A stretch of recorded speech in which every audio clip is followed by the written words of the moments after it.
What's up, you boy? Scotty Flow here from Power Surge World. In today's video, we're going to analyze Scott Kazmir from high school and compare him to the pros. So, Scott Kazmir in high school, that he weighed a little bit less, 175. In pros, he weighs like 185. But in high school, he was really quick. He ran a 6.79 60-yard dash according to Perfect Game. And in the pros, he's probably not as quick because you've seen the delivery. I'll show you later that he's actually a lot quicker off the mound in high school, so that's why he's throwing mid to high 90s, listed at 94 to 96, while in the pros he's more low to mid 90s, which is still exceptional, but is not as good as he was in high school. So let's see, we're going to break down the differences, everything that he does differently from high school to the pros, and maybe some tips that you guys should use for your own delivery.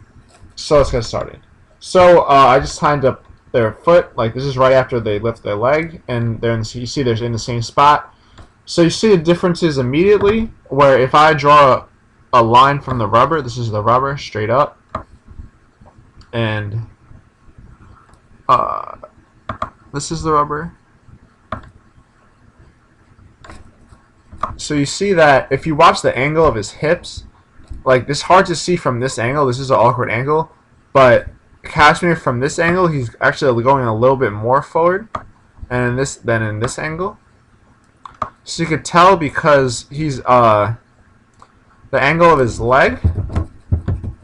If you watch the angle of his leg, he's actually, his back leg is actually more forward. You could tell from his femur is actually pointing more forward. Here, he's more up and down. So that's going to impact him later in the delivery. We're now in high school. He's going more forward, which is going to help him build momentum, which is going to help him throw harder. Alright, so now let's take both Kazmirs into lift leg. So with both of them, that they keep their back leg, if you watch their back leg, their back knee, I don't know why it does that. If you watch both Kazmir's back knee from high school and the pros, here and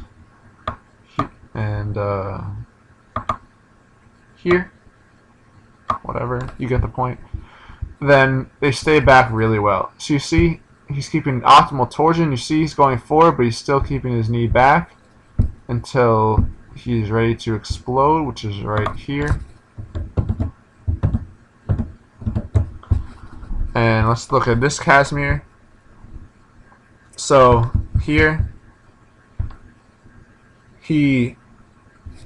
well, you see his upper body. Let's just look at his upper body quick. That yeah, he keeps really good torsion, but here he's not as lean back as over here. So as in the pros. So as a result, that this shows like he's getting a little stuck from behind the mound. He's not going as fast forward. This could probably be a result of the beginning delivery, where he attacks forward more in high school than the pros. So for both of them, you see both angles that besides leaning back, besides being a little more forward in high school, that both have optimal torsion with their backside, their front side still closed. You also see though that their angle from here to here, see his hips are more open. Here they're more closed. You get the point. So this just shows that he's getting more abduction with his legs, with his hips, which is going to help him throw hard. It just shows like he's going that much faster off the mound. So now let's take him into when he lands. So you see he really explodes off his back leg well. He's knee slams too. He's kind of a knee slammer here. But yeah, he extends decent, but he really slams his knee down into front foot. So here is really optimal hip to shoulder separation. And now if you go to the pros, it's a bad angle. That he's more of an extender. Seems like he's extending more, and because he extends, that maybe he doesn't extend through. He doesn't really extend that quick because he's probably so used to being a knee slammer that you see the angle of his front front leg that is like 80 degrees, and over here it's like 70 degrees. This just probably shows like he has a shorter stride in high school, which I personally wouldn't recommend a shorter stride, but because he's trying to extend so much, and when he was with the A's, as a result, he his front side is a little too forward, and on the left, because he's more rotating, his front leg is more back. He has the optimal angle, which he has his front knee is higher up, which will help him when he releases the ball. See, this is his release, and now look at this release. That he gets over his front side a lot better.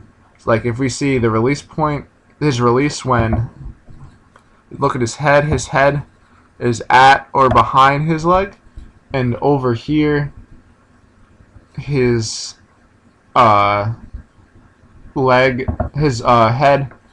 is at his front leg or a little more. He's reaching out a lot better. You can also see that he's a little bit more rotational. See, he's bailing a little. You see his glove. If you watch the glove of both videos, that his glove side on the left is it's not as tucked in as much than on the right.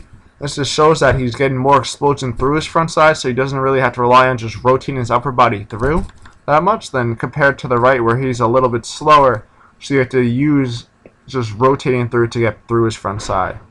You can also tell that he extended better with his on the left side, where his back knee is straighter here and his back knee is more bent. So it just shows that because he struggled so much to get through his front side on the right, then he had to rotate with his hips more than on the left, where he just exploded through his front side. Let's go to pitch now. This is like right as he's throwing. Like now he's releasing the ball. So here you could tell that he's a little bit more hunched over here than over here, and his hip angle. That if his hips were a bottle of water or a bucket of water, then the bucket on the left will be more tipped over than the bucket on the right, which shows that, like I said before, that another reason that he's getting his front side more. Now we'll just release. This is him on the left. It's him on the right. So see, even his rotation, you see how much faster he is rotating here. Now look at on the left, he's a lot faster rotating, because, like I said before, that this isn't because he's actually trying to rotate faster. It's because he's generating more ground reaction forces, which is going to help him get more torsion in his upper body, which is going to help him throw the ball harder. So that's about it. Just to sum everything up, the Kazmir on the right from the beginning of the delivery is on the left. Now on the right, from the beginning of the delivery, you see he's going a lot more forward than the Kazmir on the right, and because of that, he's able to explode through, while the Kazmir on the right, the pro Kazmir, is a little bit slower from the beginning, so he's not able to explode through. He gets stuck slightly on his front side, but he still gets good enough hip to shoulder separation and extension and hip rotation speeds to throw low to mid 90s. But if he went more back to his high school delivery, that I think he has potential to go back to mid to high 90s. So that sums it up. Hope you enjoyed the video. Like, comment, subscribe. Let's go for 50 likes on this video. Scotty Flow out.